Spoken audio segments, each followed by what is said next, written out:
Hey y'all, this is Moni. And this is Kat. Hey Kat. And this is the Fake Ass Book Club. Wait, can we both say it or no? All right, guys, welcome back. This is your girl, Moni. And this is Kat. Hey, Kat. Hey, Moni. What's up? I mean, you know what it is. It's time to get into this Fake Ass Book Club. It's time to I got to do all talk the about it. things. There were so many networking events this weekend, so I got to talk about our podcast so much. I love that we have a great name. People just smile when they hear the name, and that makes me so happy. It does. You know what is so crazy? I mean, here we are. We started in 2021, and it's 2024 now. And the difference between how I feel about saying like what our podcast is, even just like the name, versus now is different. Because at first I was so nervous about saying the Fake Ass Book Club, because I just felt like, you know, as I have been oppressed by, I think, respectability politics my whole life. So like associating myself with something like, oh, the Fake Ass Book Club, there's a cuss word in it. Like, how are people receiving this? Like, is this something that's going to be received well? But I think you're right. I noticed that anytime I'm sharing it, objectively, people seem charmed and just if you're a new entertained. listener, Moni came up with the title. Like, I did. which is I'm like, wild. but will And people like for the it? record too, I've never had a problem with it. But I know. I think I might be a little neurologically spicy. I just can't care. Like, if people have Listen, a this problem is why with you're it, that's here. their problem. I know. So I'm definitely there with it now. I totally appreciate the name of our podcast. It's super fun. And it loosens people up, and it taps into the vibes of what this is. So welcome back, guys. You know, all that to say welcome back. So let's get into it, friends. So this week we are revisiting Black Mirror. Black Mirror's been out since December 4th of 2011. And so this isn't anything new or anything like that, but there was season 6, and we did sort of do one episode dedicated to the first episode of season 6 of Black Mirror, which was Joan is Awful. If you guys are not new here, we've talked about this. If you're part of our Patreon, you saw me watching the episode, which was, it took me out. Like it absolutely took me out. And I thought it would be fun to revisit it in season 6 in its entirety. Like, I wanted to talk about all of the episodes and really just the whole thing, because Black Mirror gives me life. What I'm noticing having this podcast is that I'm really into satire. Like, I really, really enjoy, like, it's one of my favorite genres. Because it's like tragedy and humor all together, and that's what I'm here for. So I just felt like, let's get into it, because I love Joan is Awful so much. You laughed so hard when we watched it. Like, It you was didn't even want to. crazy. That's the thing. I felt like I kind of had to strong arm you into watching it a little bit. Not that. It's Yeah, I just was you like, have I a don't busy know. life. And so it's just like, okay, fine. Yeah. We're here now. You're just going to watch it. Yes, and full disclosure, I mean, before you asked me to watch that, I have watched Black Mirror before and enjoyed it. So it must have just been that I was like busy or whatever. Yeah. So it wasn't that I didn't want to see Black Mirror, but I'm excited to talk about it because I have enjoyed Black Mirror as the entire thing, but season 6 really got me together. So you guys, with that in mind, let's dedicate this episode before we get into the description of our show today. So hands over your hearts, everyone. I want to thank our patrons. You guys are the patron saints of the Fake Ass Book Club. You guys are appreciated on a level that I hope you understand. We are just super grateful for every single time. So if you guys aren't patrons, please visit our Patreon. We are at www.patreon.com/thefat podcast. We have a catalog of content for you guys to enjoy. So definitely tune in there on Patreon. We do all the fun and juicy conversations over there. Also, I want to dedicate this episode to Premium Pro Wash. Okay, Premium Pro Wash is a local Indianapolis business that does all of your pressure washing needs, from commercial to residential stuff. Anything you need, they are special to me because it is my husband's business. I know, right? I always say that, but it's also my business too because, you know, we're together or whatever. But special shout out to him because he helped me produce this episode this week. He was down here getting my lights together, helping me get the shots because usually when we're recording remotely, like I'm doing it in the closet, I'm actually like downstairs in the studio. So shout out to you, babe. I appreciate you. I'm going to leave all the Premium Pro Wash stuff in the notes, you guys. If you are looking for somebody, spring is coming up. Knock the dust off of that shit. Get your house looking good, your driveway, do all the things to keep your property looking good. So I'm going to leave that information in the description. And what about you, friend? Yes. My dedication is going out to Kelly Rowland this week. Once again, she is 1/3 of Destiny's Child, and she had a movie come out on Netflix, and she was also kind of dragged in the media a little bit this week for walking off the set of the Today Show. And the story was spun that she didn't like her dressing room, but that was kind of weird because she's been on the Today Show before. It's never been an issue. And I just so happened to come across a story about the real reason she walked off, which is they were asking a lot of very aggressive questions about one Miss Beyonce Knowles Carter. And Kelly Rowland wasn't there for that. She was there to plug her movie Mea Culpa, new on Netflix. So I wanted to double down on that message, watch Kelly Rowland in her starring role on Mea Culpa and on Netflix. And I thought it was very apropos because we're reviewing a Netflix original show today. So this goes out to her. And then also a side dedication to Chris Spangle and podcasting and platforms and the In Podcasting Network. And I finally got to meet his beautiful wife, Reagan. She was fantastic. Her energy is so amazing. And the meat cake. I went to the meat cake today. What a vibe. It's the meat cake. Everyone knows what that they is. do. Kat. They're going to know after this. It was the dedication last week. Cake. So if you listened to last week's episode, you heard me dedicate it. So this week was the actual event. I went to it today. It was amazing. So much meat. It was great. Not so much meat. I promise you. It's dedication over. But I did live paintings at both. So there'll be content. They'll see it. They'll get it. They get it. Our listeners are super smart. They really are. And every time you say meat cake, I just think about either butts, booty cheek. Yeah. I think about genitalia. Yeah. Have you heard that Sexy Red song? Boom, boom, boom, boom, boom. It's that booty meat. Boom, boom, boom, boom, boom. Look at them booty cheeks. Like, it was. No, but it's festive. It was like the parody song on Boondocks when they were like, booty, booty, booty, booty, booty, butt cheeks. Booty, butt cheeks. But it's not a satire. And it was a joke, and it's not. She's dead ass. It's pretty catchy, though. Wait, what's that? What's that? Shake that asshole, let that coochie breathe. Hands on your knees. Hands on your knees. Hands on your knees. You know what? There's just that song. There's just so has had many ways to celebrate ass movement. It is not ass movement, cascading ass movement. That's what we like. It's a lot of very interesting interplays with gravity. Wow. We could probably teach children physics if we could just, be like, hey, the reason relate it's moving like cheeks. this, it's called gravity and torque and inertia. There you go. Yeah. All of those things. Like to be like, wow, it's like it's doing a lot. Science. Science. So speaking of science, yeah. Speaking of science, what a great segue into our episode, friend. Black Mirror. Okay, let's talk about science. Okay. So you guys, I want to give you a little bit about this series. This is a series of standalone dramas, sharp, suspenseful, satirical tales that explore techno-paranoia. Black Mirror is a contemporary reworking of the Twilight Zone, with stories that tap into a collective unease about the modern world, particularly regarding both intended and unintended consequences of new technology and the effect that they have on society and individuals. Each story features its own cast of unique characters and featured directors.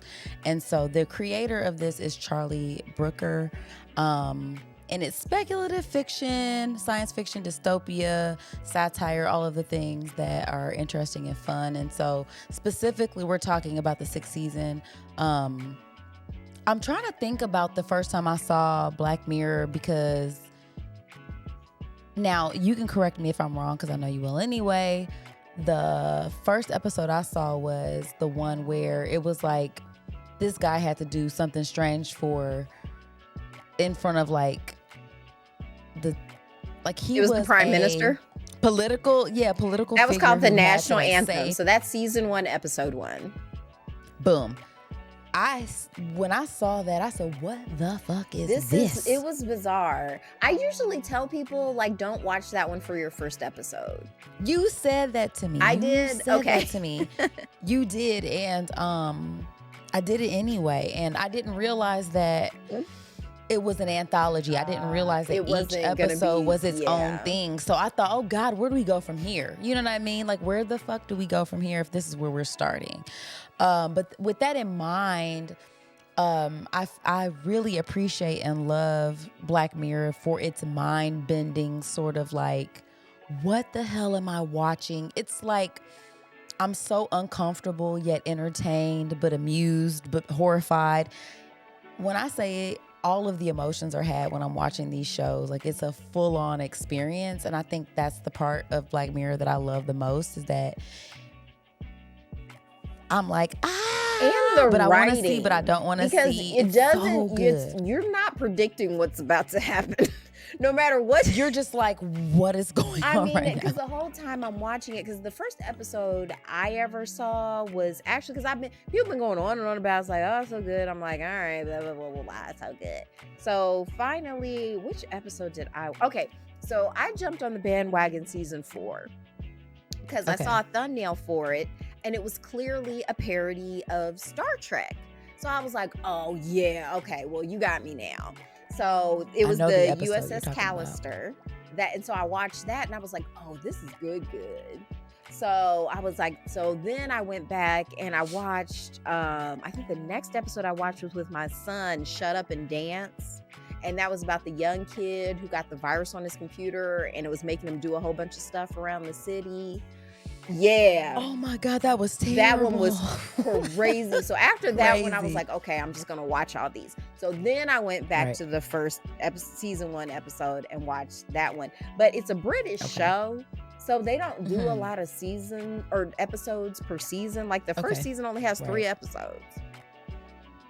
Oh, okay. I don't think I remember that. But... Yeah, and then season 2, they did 4 episodes. Okay. Season 3, you got 5 episodes. Oh, 6.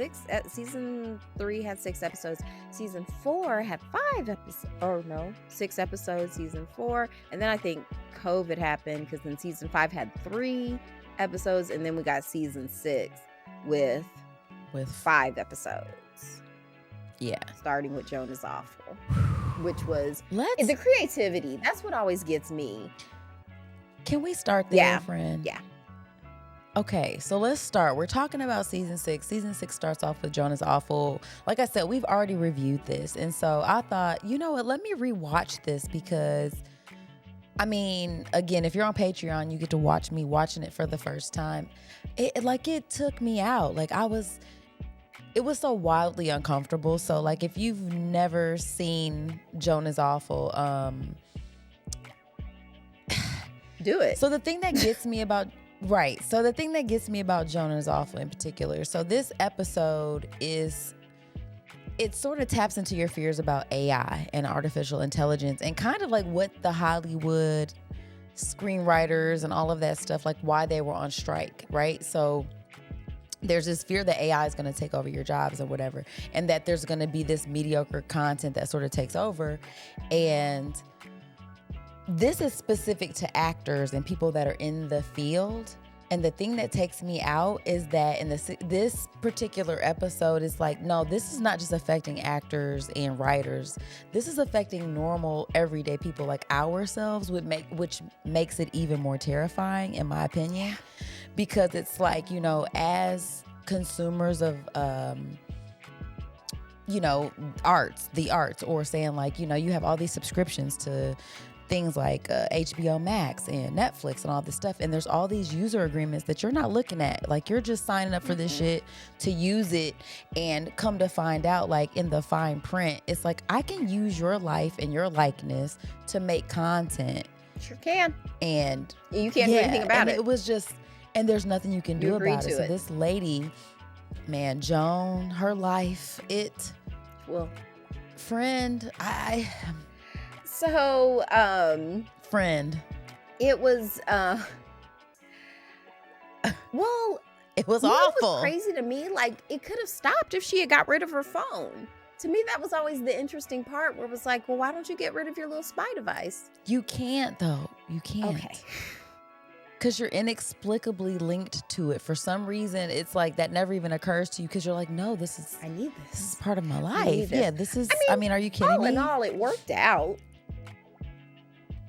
I mean, it did, but I mean, like, so it only worked out after she shat her pants in the middle of a wedding, and Salma Hayek, who was also being, like, what was crazy, the layers of that was crazy to me, was the fact that, like, so it was affecting Joan, and then not Joan, who was an AI version of Salma Hayek, who was an actual, you know, actress who never agreed to have her likeness used in this way, was like, what the fuck? Like, you have me shitting in the middle of a wedding? Like, this is crazy. And so, you know, like the brilliance in the layers of that to me was just like, this is a,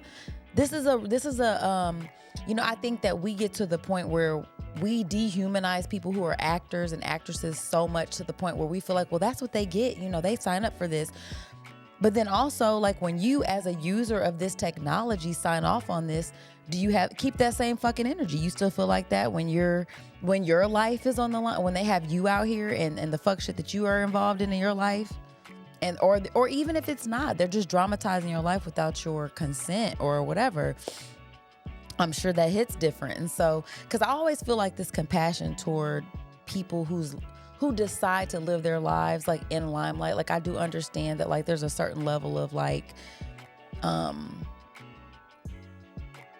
you know, people are going to be interested in your life. People are going to want to see what you're doing and whatever. But I don't feel like you get to just have access to every part of my life. And so, you like, get to clock think out. that, like, it's like every other job. Like, you're not always like, God I'm not your, damn. like, those people aren't our entertainment monkeys. Like, if you see them out and it's like, dance puppets, it's like, no, like, it's just like, let them get coffee. You know what I'm saying? So, so to me, it's kind of like, when the average person is now put in that situation where they're faced with, you know what I'm saying? Oh yeah, straight up. No, you signed an agreement saying that everything that you do on your device, we have access to forever, and we can use it forever. Oh yeah. So how do you feel about that? Like, go to that episode if you want like a real in deep analysis of Jonas Awful. So you watched the whole season 6 though, right? I did. So I was revisited Joan it your and just know favorite? that it got me together. Yes. I think it was still my favorite. It was coming out strong. Because it was coming out strong. I laughed so hard. I was still so uncomfortable, and rewatching it, I was like, okay, yes. It was the one episode that gave me the most of every feeling. You know what I'm saying? So yes, Joan and, like, if I had to rate them in order of which my favorite, let's do that. Yeah, let's rate sure. them. I don't know if yours is gonna be different than Oh mine, yeah, but well, like, my actually, number one I episode was gonna that. make like an ultimate Black Mirror playlist. So for people who don't have Let's time to binge all go. 6 seasons, I was just gonna give my favorite episode from each season. But I could also rank season 6 in order. Well, let's do both. Let's Okay. do it. I love do it judging also. things. For this episode, so for first we'll just kind of stick with season 6, and then at the end you can give everybody My like playlist. the tour guide. Yeah, the playlist. I wish or you could whatever. make playlists on Netflix like the way you can on YouTube. Why can't you do that? Because they haven't talked to us Maybe yet. people would subscribe to Netflix more and they wouldn't have to be so petty about the password sharing.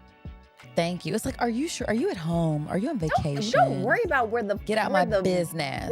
Okay. where the duck I'm at, Netflix. Okay. Okay. I pay you. It's a problem. That part. Okay. Okay. So season 6, episode 1, hands down, Jonah's Awful, favorite episode. I was deeply uncomfortable and entertained the entire time. Yeah. Hilarious. Tap into that. So, all right. So what was episode 2? So after that, Lock Henry. So that was the one about the mama. Lock Henry. I'm trying not to give away First too much of because all, we usually generally don't mind spoiling, but we spoil everything. But this is so much let me stuff. see. But like I don't want to. So let me give you. I'm gonna give you. So I won't give you the full ending or anything like that. But it says, at the beginning of Lock Henry, it's a film student returning home with his girlfriend Pia. It's supposed to be a brief stopover. They're planning to do. They are planning to actually let me do this everyone. Let me do this one because this will be if we're gonna go through all of them. While filming a nature documentary in a sleepy Scottish town, a young couple catches wind of a juicy local story with ties to a shocking past event. Yes, and it is shocking. And that's the second one. And then there's Beyond the Sea and an alternative 1969. Two astronauts on a perilous high-tech space mission grapple with the fallout of an unfathomable tragedy back on Earth. And then Maisie Day, a troubled Hollywood starlet, goes to great lengths to escape packs of invasive paparazzi as she deals with the aftermath of a hit and run. And then Demon 79, Northern England, 1979. A meek sales assistant discovers she must commit terrible acts to prevent an imminent disaster. Okay, so right now I need you to name in order your favorite episodes. Okay, so I agree with you. I think Jonah's Awful was the best one. Number one. I mean, hands down, amazing. Just slow clap for that. Yes. We should have got a Fab Award. My God. 2, they should have. Maisie Day, because did not see that ending coming. Whoa. And it had Zazie Beetz in it, and I just love her. Number 2, probably. That was number 2. Or I'm sorry, number 3. Number 3. That's how numbers work. Number 3, okay. Demon 79. That was just, I mean, once again, just the creativity. And then number 4, Lock Henry, and then number 5, Beyond the Sea. Okay. All right. I'm so scared. Okay. So number 1, Jonah's Awful. Number 2, Maisie Day. Number 3, I'm going with Beyond the Sea. Okay. Then Demon 79. And then Lock Henry for me. Okay. Yeah, Lock Henry was hard to watch. So Lock Henry, and honestly, the fact that I'm putting it last, they're all so good, you guys. Yeah. Like, it's not because it was bad. Like, all of them were well done, but I think it's the one that made me laugh the least. Like, I sort of, and actually, so the ones that made me laugh the most was Jonah's Awful in an uncomfortable kind of way, obviously, because it was terrible. And then Demon 79, that one also had me laughing. That one was very funny. Maybe that one should have been my number 2, but yeah, like the funniness, but like all of them are really terrible. As far as just the exposing human nature. That's the part that's crazy. Like, I feel like that's the most interesting and compelling part of these stories. And I'm like really into Charlie Brooker, like the way his mind works. I'm super into it because I'm like, yes, it feels like you were once an optimist and then at some point life disappointed you, and here are these stories. You know what I'm saying? Like, you want humanity to be better, but they're not. And that's how I feel. It's like, no, I really truly want to believe that people are awesome and that we can have hope. And this is why, like, when I read books like we ended racism, I'm like, bitch, how? No. People are the worst, you know? And so when I get to hear stories like this that tap into, and maybe I shouldn't enjoy this so much, like the worst part of human nature. You want to feel hopeful, but then also, I don't know. It's just like the extreme humanness of these stories. Like it's like, yes, this is like, so like, let's talk about real quick. Was it Maisie Day? Mm-hmm. Let's talk about that one, because that was one of we agreed on, like the number 2 episode. Like that one I really enjoyed because, and I feel bad saying I enjoyed it because it was it was terrible. So Zazie Beetz, her character, she's a paparazzi. She's trying to, you know, make some extra money and stuff. And at some point, she's like, man, this job is crazy, because she sees how dehumanizing it is when it comes to how they treat celebrities and stuff like that. But then you get this opportunity to, but she's also broke, make $30K. She's also and has broke, a very right? irritating roommate.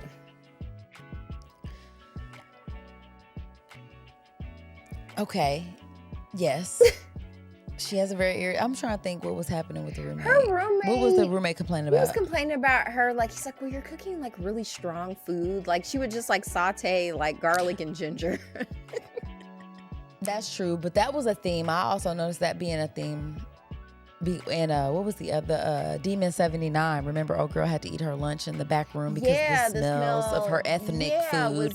But also, Zazie Beetz, you wasn't paying your rent on time neither, though. So that is annoying too. So you wasn't 100%. But it was still kind of like she doesn't. Nah, you ain't paying your rent on time. I'm sorry. It was just the fact that she had to have a roommate. Like she obviously needs to not have a roommate, but like because of I mean, we all need to not have it, right? Nobody does, but if you have a roommate, you still have to pay your rent on time. Wasn't irritating because he was asking for rent. He was irritating because he was just kind of fussy. The food part, the food and the stuff, like he just wasn't he wasn't a chill hang, but he wasn't messed up for asking for half of the rent. Like he was. I'm about to say, I'm not a chill hang when you owe me money. Yeah, I'm totally not a chill hang. Totally with him on that one. It was just the fact that she was like, I need to get up out of here.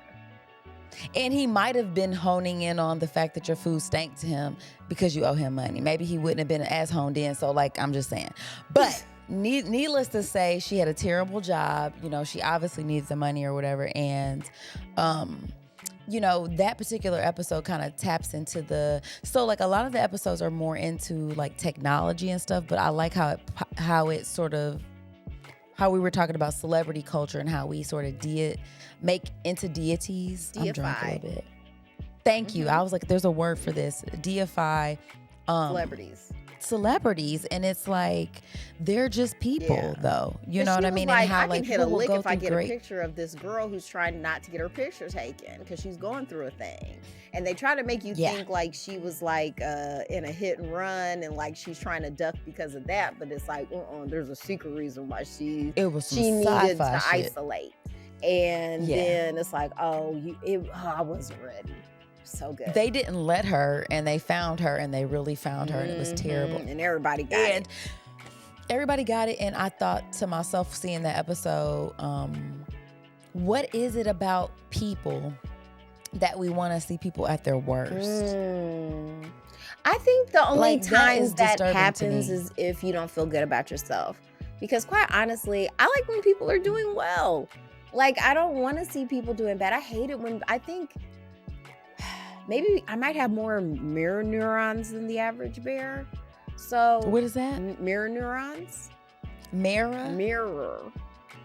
Oh, mirror. Okay. Neurons. Like Black Mirror. Like the thing that basically generates empathy. And like that you can kind of tell like when other people are upset and things like that. Like that's your mirror neurons.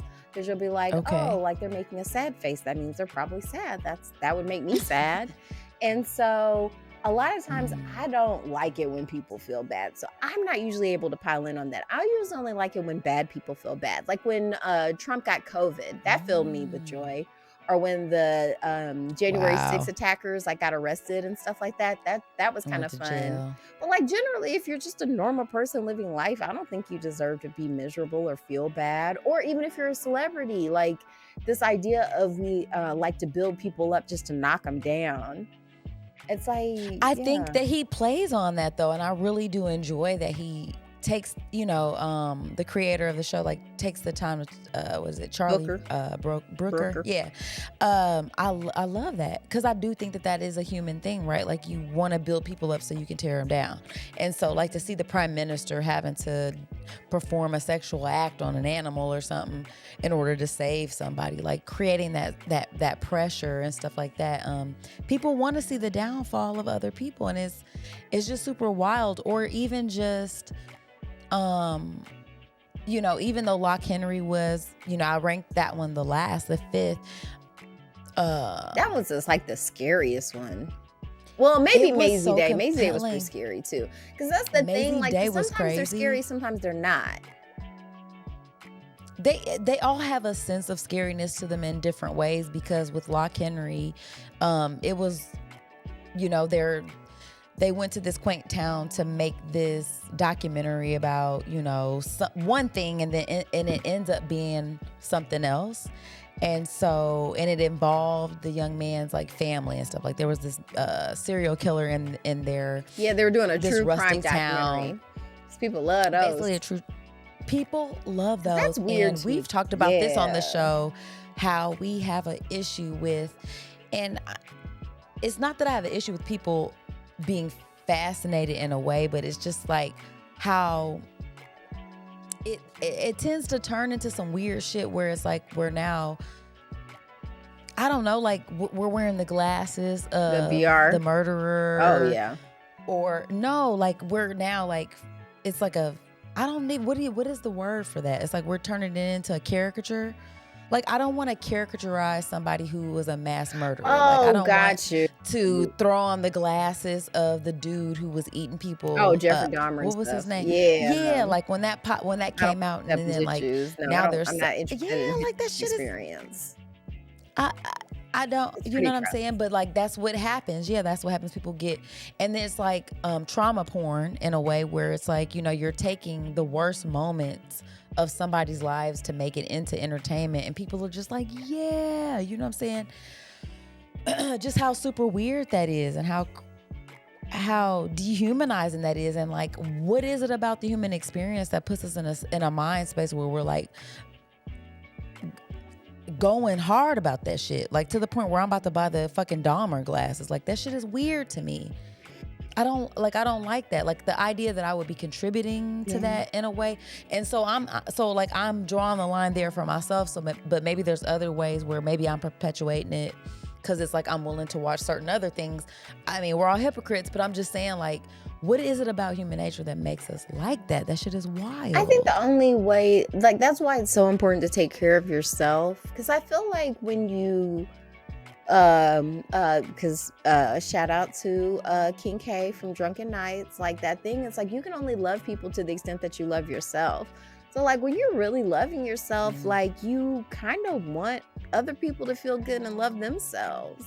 Like, I think of times in my life where like I've participated in Schadenfreude more when I'm like, who? Like, that's the German word for taking delight in someone else's misfortune. Schadenfreude. Oh man, I like that. The Germans. A little, not like actual misfortune, just like minor But ones. they came up with, like, it's Schadenfreude.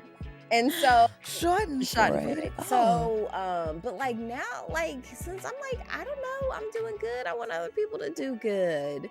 So I think it's mostly just I think everything, that's why it's called the Black Mirror, right? Like, that screen, It is. you're looking into it, but it's also looking into you.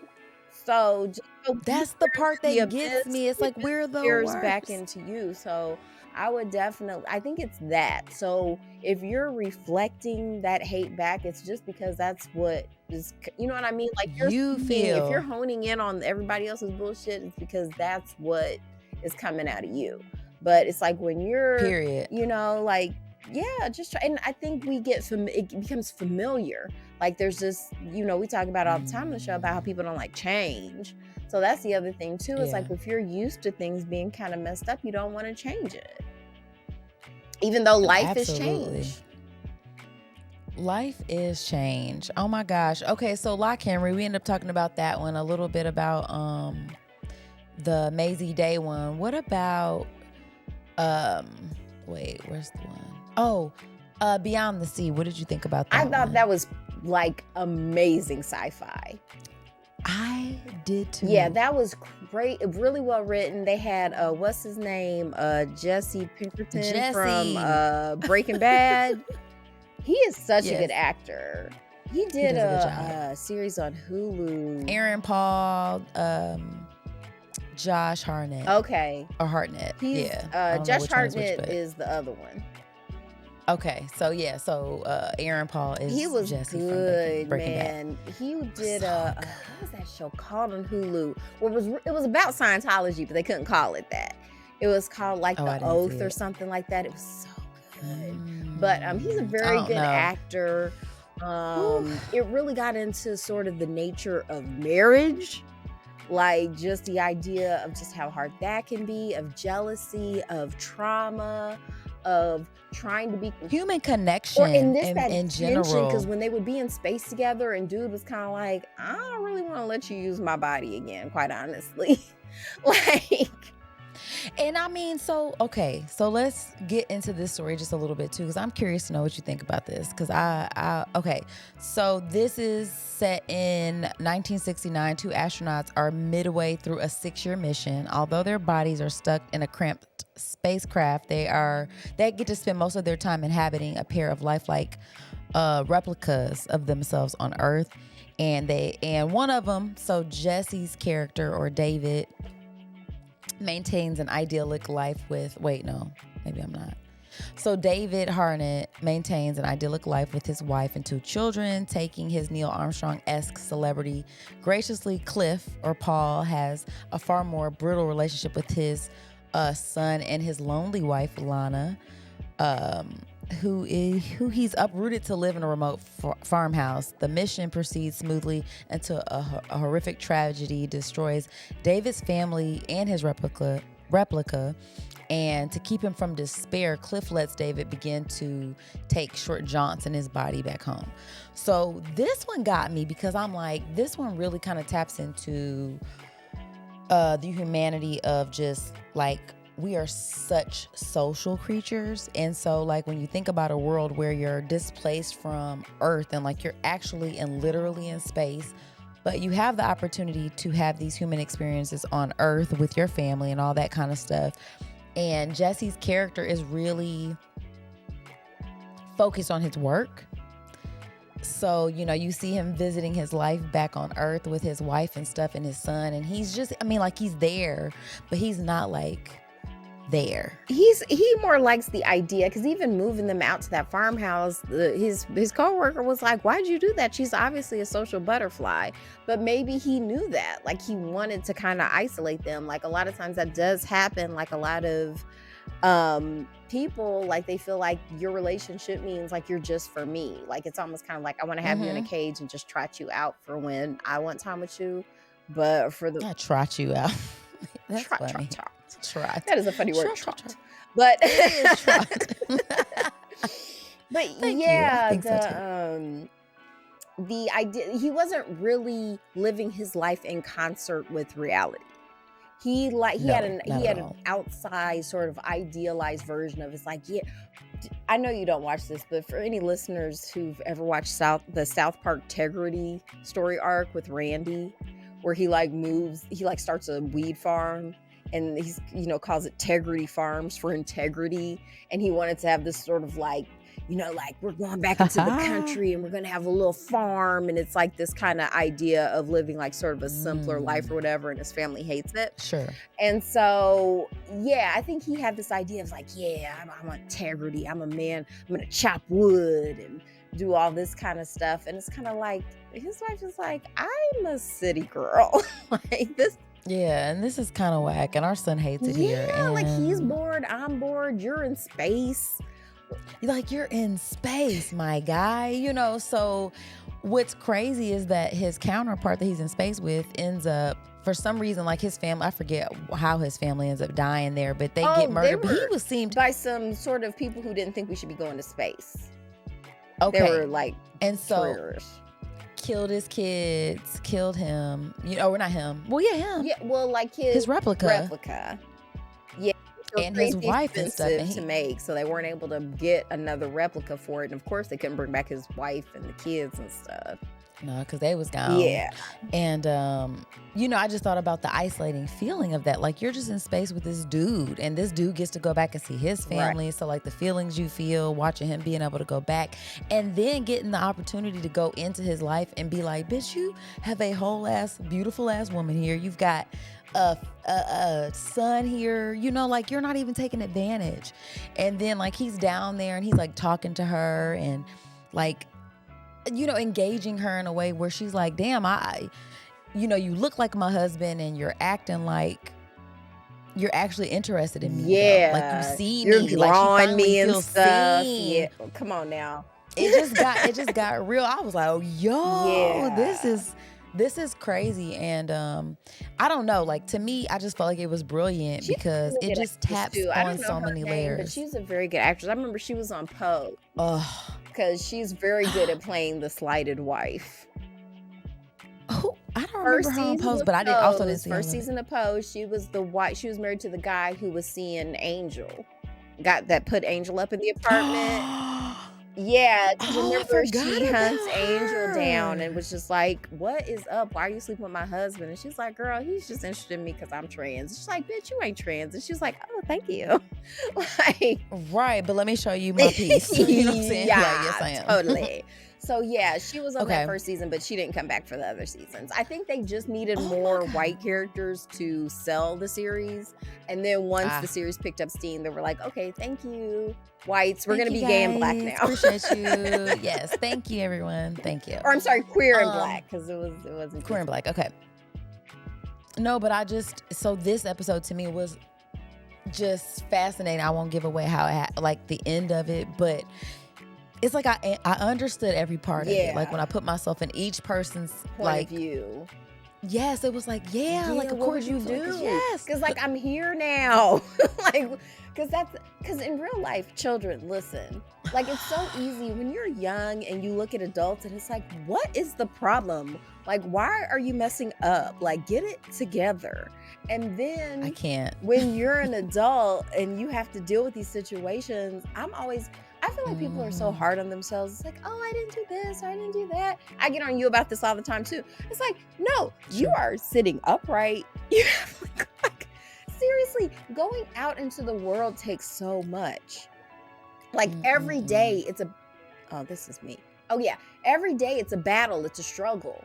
Like, you know, man. Like, and every day, I feel like that was in Night Crawling, where the main character's mom was like, there are consequences to staying alive. Mm-hmm. Yeah. Amen to that. And so let me ask you though, so as far as this episode goes, Beyond the Sea, did you feel any sort of like, not allegiance, but like who did you feel like was there anybody who was right or wrong or more wrong? I aligned mostly with the wife character. Surprise, surprise. Surprise, because for her it was a total mind effort, because you're looking at your husband physically, but the mind is somebody else's. So it kind of gets into that thing. It's like, well, am I cheating? You know, like the answer is yes. But yes. But you can, because you're being so emotionally neglected by your actual husband, you know. And that was the part that got me, because then when he came back and he was like yelling at her, like, you know, saying like, it was like, first of all, you're the, like, well, she actually was the one who was like, maybe you should let him come down here and like have a break and stuff. He was like, okay. But he also was dead wrong when he came down to the way he approached her. You know what I'm saying? Like all of that kind of stuff. It ended up being like kind of messed up. But then you understand why, because it's like he is devoid of anything. And he's like, I see that you're being neglected. And I mean, I thought I was doing you a solid out here. You know I was trying to do all the things your man won't do. I want to do. I'll do them for you. I do that. And that's it's like, but I can't. Okay. I mean, the game is the game. Like, if that's every nigga's gonna try to slide on your girl if you're not doing what you're supposed to do. I'm sorry, every nignog. And it's like It is British. all the nignogs are going to try. And, I get why, because, he was a lover with his wife too, though. Like, he was just like this. It seemed like he was the kind of guy who was really into his wife too, though. You know what I'm saying? That like, was super he just tragic. was that guy. Yeah. Yeah, you know what I mean? Like, they seemed super in love, even after all the kids and everything like that. Like, they were still. So, yeah, I mean, it was just, I don't know. It was, I love exploring human relationships that it's like, yeah, it's messy, it's not neat, It's all over the place. And it was very it's also just, a mind effort because not for nothing, I haven't brought up Rick and Morty in a while, but that's actually one of the plot lines with Mr. Poopy Butthole. Like, he got a hold of Rick's porter gun and like transported himself into an alternate universe where he was still with his wife. And but Mrs. Poopy Butthole, she knows something's off. She's like, you ain't never been. There's a stranger in my house. There's a stranger. It took a while to but that song's about that too. It's like, yeah, it's like, dude, quiz, Tell asshole. me where my Oh but man, yeah, that was an extremely well just that tension. I'm just always super impressed by actors. That's something that's not my skill, so it's always amazing to see somebody so skillfully portray these very human emotions and stuff like that. So shout out to them. Yeah. But yeah, I feel like I related to the wife character. Okay. What about the Demon 79 plot? Like, what was that one? So that was, of the 5, that one made me laugh second most behind Jonah's Very Off. well written, very creative. Even though it was fucking terrible in terms of the content and like me, disturbingness. The whole episode, I'm asking myself, is the protagonist sane? Do we perhaps have an unreliable narrator? Because that does happen sometimes in life, where people are very convinced that the voices or hallucinations they're seeing are real, and they act out on them, because it is very weird that, it's like, well, you have to kill, was it 10 people or the apocalypse is going to start? No, 3. Oh yeah, three people, or the apocalypse within a certain amount of time. So it's like, it was like 3 people. Timeline, did the apocalypse start in 1979? Like, because that was the thing. They made it seem like, but like that didn't really happen. So I get the feeling that we were just inside the mind of a crazy person. No, wait a minute. Did you see the end of this? Yeah, then the stuff started setting on fire. So the apocalypse was started happening, didn't it? Yeah, it did. Am I tripping? But not in real life. You know what I'm saying? Like, I think this was just all still in her mind. Like we're since she's the main character, we're stepping into her shoes. Okay. So to me, that's why it was still kind of uncomfortable, because I've talked about this before. Like, a lot of times, that was my problem with Milk in My Coffee. Like, I don't necessarily like stepping into the shoes of disordered thinking. Okay, that's funny that you say that, because my husband will say that too. I remember watching, what's the Matt Damon movie where he was like, I don't know, was he supposed to be a genius or something? He was writing all the stuff on, no, not Matt Damon. Oh my gosh. Good Will Hunting? Yeah, was it? Yeah, that was Matt Damon. Was he like not all the way mentally there or something in the movie? He was just poor. Okay, no, so not that one. It's another white man. Oh boy. Oh man, that's a lot of people. You're gonna have to narrow it down. Oh my gosh. But that's all I've got, friends. So it was a Hollywood movie, and there was starring a white man. Hollywood movie starring a white man who was actually crazy. American Fight Club? I shouldn't say crazy. No. Oh my gosh. Hold on. Let me see if I. All right, guys, let's take a quick break. We'll be right back.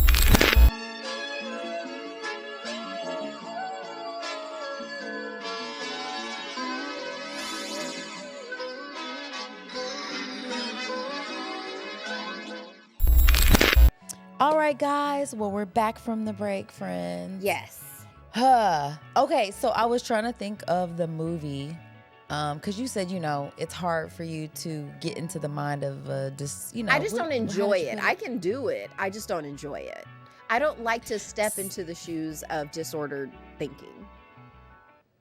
And I thought that was funny because that's something my husband had expressed to me, and we were watching a movie called A Beautiful Mind. And see, with Russell Crowe. Okay, because it was like Gerard Butler, Russell Crowe. I get them mixed up. I couldn't remember who. Exactly. Not exactly. I am easily confused. If you are here, you know that. It can happen. I've actually never seen that film. So yeah, that's basically what it does. And you don't know until like the end. You're like, oh. Yeah. And so for me, it was like, I mean, I can get how it's like, it's uncomfortable. But then also too, I'm like, yeah, like I don't know. Like for me, it makes it interesting for me to see how other people think, even if it is a little disordered. It's interesting, but I don't like being in the first person experience for it. Of it, yeah, and I think that's basically what my husband was expressing too. He's like, yeah, no, that's mad uncomfortable, son. Because it's he like, doesn't say it like that. I don't like that. But yeah. But that's what. That's what Demon 79 was giving me. Like, I think that's what it was giving. I think she was just hallucinating, and we were just going through that experience with her. And and bless her heart too, though, because I feel like, we got to witness her be the victim of a lot of really overt racism and just, loneliness and all of those kinds of things. And it's like, yeah, I mean, maybe that's the, that adds to that. Doesn't make it great, doesn't. No, there was nowhere for her to get help. Yeah, exactly. You got that feeling of like, and she was having these violent fantasies too about getting back at people. These getting back at people too. So it's like, it made me feel sad for her though. Like it did. It was like, damn, that's crazy, because if this was her experience and then she was just like, didn't have, this outlet, this, way of expressing just the genuine loneliness that she was feeling, or just even just the isolation, the overt racism, the isolation and stuff. It's like, I mean, I guess it can breed this sort of dysfunctional alternate reality that she was experiencing for herself, which is like, yo, that's crazy though.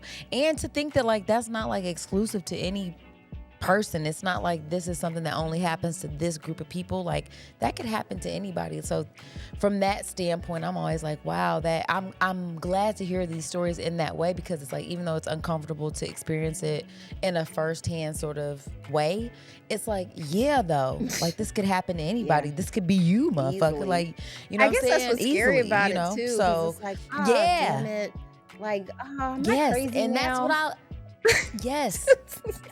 Does that make me crazy? Like, I'm crazy now, damn it.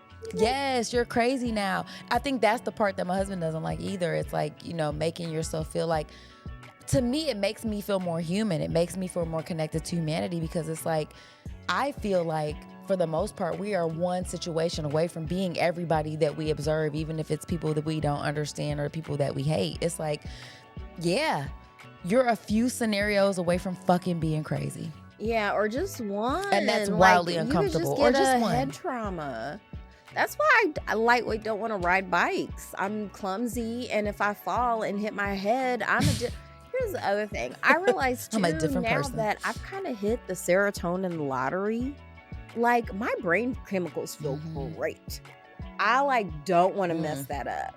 Like, that's listen. Yeah, like there's a limit to what I'm gonna do, because I'm like, I feel pretty good, like, for the most part. And that's good. That's a good thing. I think about that too, because Neil Brennan's always talking about how your personality is just a series of just chemicals that are going off in your brain, basically, and how it took him exposing himself to different chemicals to get to be just to be okay. Like, seriously, just to be that's the thing that made me realize, like, I have serotonin privilege. Like, he's like, a lot of your success in life is just whether or not you have a good brain, and that's not up to you. Like, that's the whole thing. Like, it's just a sack of meat you're handed. So it just, I'm sorry. Sounds gross. It does sound gross, but the meat just keeps coming up. The meat. It's whenever I'm watching Futurama, like the Bender character, Bender bending Rodriguez. He calls humans meat sacks. Because to him, that's what we are. Like, we are just squishy robots to him, and he's a shiny one to us. But for me, I'm like, just like with a robot, or like we've had faulty technology before where it's like, oh, this sucks, this isn't working, blah blah blah. Like, we're kind of the same way, where it's like, where if our operating system is down, we're just, you're not going to get good work out of me. It's like, I'm down too. Yeah, like it's just that. But yeah, man, we're meat sacks, and it's sad, and it's, I don't know, I just feel like, I'm usually, when I'm watching Black Mirror, I'm always just like, God, man, like, Pete, we need to do better. Like, we do. You're right about that. It's one of those things where it's like, our capacity for greatness and terribleness is scary. It is, absolutely, because it's like, I mean, we could be so great, but then also, like, we could be Einstein, but we could also be Hitler. Yeah, like, and it just kind of depends on. There's a lot of things that, I mean, I really do think that, like, I every once in a while I just replay scenarios in my life, and it was just like, I very easily could have gone down another path. Or, like I said, sometimes I think I see like glimpses of my alternate self in other people, which makes it easier to be more compassionate. Okay. But at the same time, there's also that, like, damn, I hate that bitch though. Like, she was the worst. Like, she was out here making moves that I don't respect anymore, because I've now evolved. And so, having compassion for that, but then also having boundaries around like what's fucked up, you know what I mean, or what's sad. Lock Henry was super sad to me, because it's like, to find out that your parents, finding out that your parents are not who you thought they were. And that one just had a sad ending. Like, sometimes these things have like, sometimes they give you kind of a happy ending. That was just boo. that one was rough. And to me, it was that one, very rough, and I felt think so people bad who for would him. enjoy that one though is if you like true crime. Like, if you're super into like a true crime podcast or something like that. That's why that was my fifth. Lock Henry was for fifth you. For me. For me, but I love that actress in there who played the girlfriend. Yeah, she's really good. She played Harper in Industry. And she was in that Obama production that wasn't all that great with Mahershala Ali and what's that? Julia Roberts. Y'all know what I'm talking about. I didn't watch it. I can't think of what it is, but it was something that recently came out. Yeah. Anywho, she was in that too. Okay. Well, good on her. She's a very good actress. But she's really, really good. She's fantastic. Yeah, she did a really great job. But yeah, that one wasn't for me, but it was still good. Like, I could still tell, like, it was well done, well crafted. It's just not the type of stories I generally like. And it wasn't very sci-fi. No, it wasn't. I think it more just like it more tapped into the celebrity thing, like us idolizing famous murders. Like the Maisie, even the Maisie one wasn't like technology-ish. It kind of more got into us idolizing celebrities and like, or just, shit that's crazy. Like, I still and just financial don't pressures. understand. Like I said, she honestly did not want to do that job, but she was like, I have to live. Oh, you know what? This is a total aside, but the state of Arizona, they're trying to pass a law that would ban universal basic income programs, even though they have the highest homelessness rate in like they have one of the highest homeless rates in all of the country. But I was like, that's very interesting to go out of your way, because they're like, no, it's like socialism. It's like, calm down.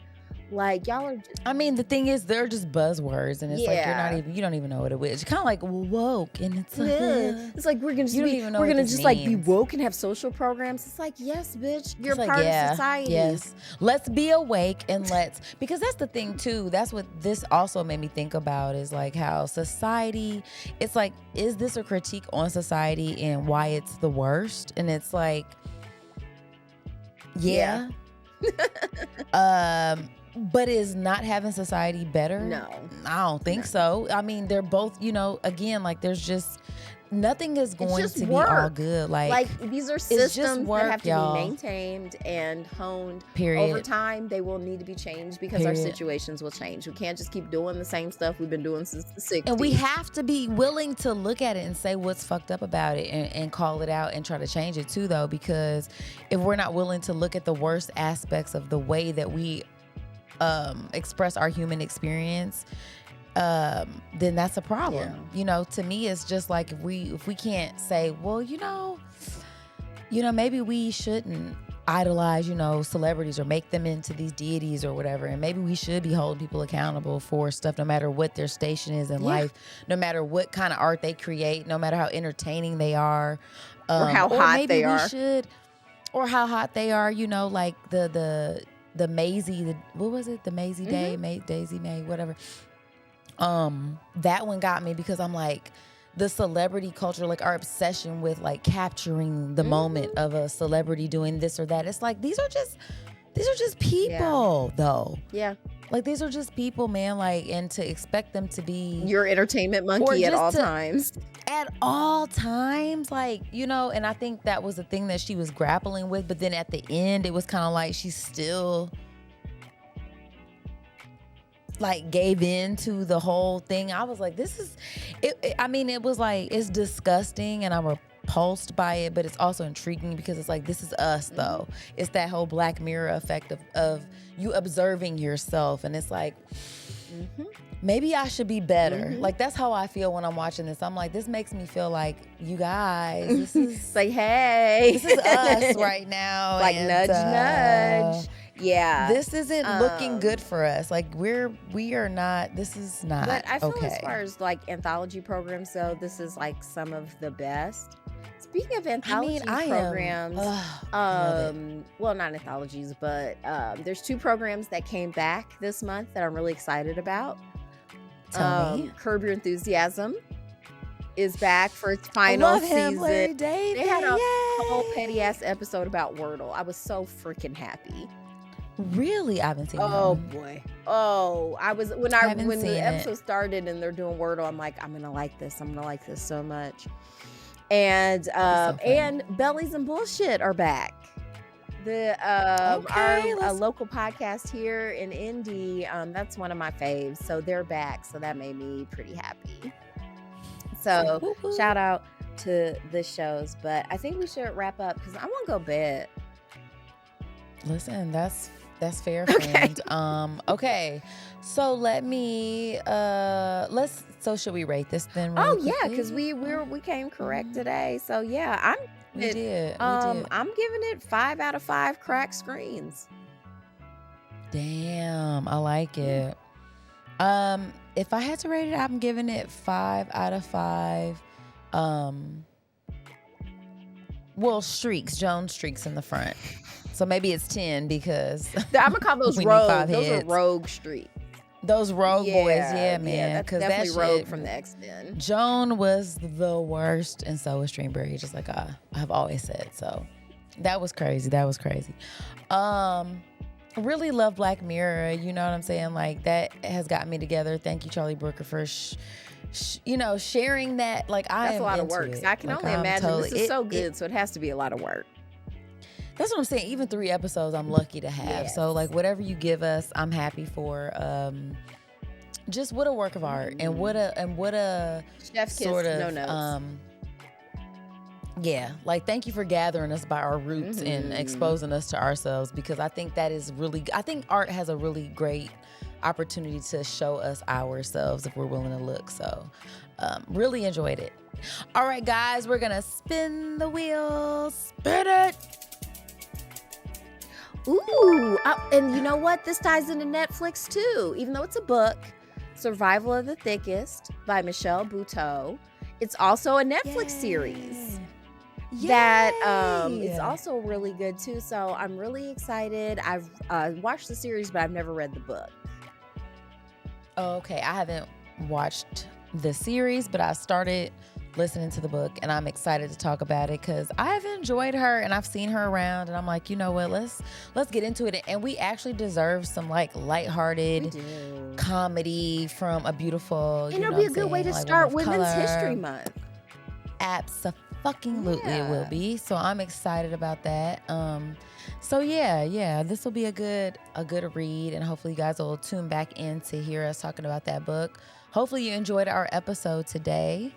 Friend, do you have anything coming up that you want to let the people know? You know what? This isn't like anything I have coming up, but I just had it in my notes because I wanted to talk about it real quick. Just a reminder that Jocelyn Elders, because we will be going into Women's History Month soon. Jocelyn Elders, Dr. Jocelyn Elders, look into her. She used to be Surgeon General of the United States and was asked to step down because she said masturbation was healthy and normal. And we're having this resurgence of this purity culture, which is trying to ban contraception, abortion, sex education, all this stuff, trans care, like service, health, medical services for trans kids. Like there's all this things that are coming out of this ignorance. And I remember when she was fired, I was very young, but I remember thinking, I'm like, this is very odd. And it reminds me too, because right now, I think the Speaker of the House right now is Michael Johnson, who has an app that he shares with his son that keeps them from masturbating. It's an accountability app. So that's just something, everyone just kind of think about that. Think about like what kind of world you want to live in. Because quite honestly, if I have to live in a world where men don't masturbate, I don't want to be here. Like, because it gets real violent and it gets real rapey. Like, it just, period. That's what it happens. This was what I wanted. I'll save this for another episode because I was going to talk about, like, we kind of do things in the wrong order when it comes to dating. So I think that a lot of times people just need to, just think like, would you rather be on a date with a man who hasn't masturbated in a year? Or a man who just like takes care of his business privately before the date and then is able to talk to please take care of that before the date. Like, please take the edge off before I'm sitting before you, because like, I just feel like it's going to be more relaxed for everybody. There's going to be less pressure all the way around. Like, absolutely. Thank you. Let the people know. I'm with Thank you. Thank you. Yeah, don't so do that. Just think about what kind of, that's the thing. To me, that's the theme of Black Mirror. Think about the world you really want to live in, not the one you bullshit about online. Oh man. Are they ready for that? I think they should be, because your body belongs to you, so take responsibility for it. Absolutely. And guys, be involved in the things that make you feel good, that don't involve making other people feel bad. And come back and join us next week, guys. We'll be here talking about a fun book and talking our shit. So thank you for joining us, and we'll see you next time. Peace. Before we go, we must give thanks to Urban Nerd for providing our music, and legal services were handled by Trezanae M. Atkins. If you like what you heard, please feel free to join us every Wednesday for another fake-ass book club. Cheers. Thank you guys for listening. You can check us out at thefabpodcast.com. Please subscribe, rate, and review our podcast wherever you're listening right now. We want to hear from you. Come put it in our life. Thanks again, and until next time, peace, love, and the Fake Ass Book Club. We out.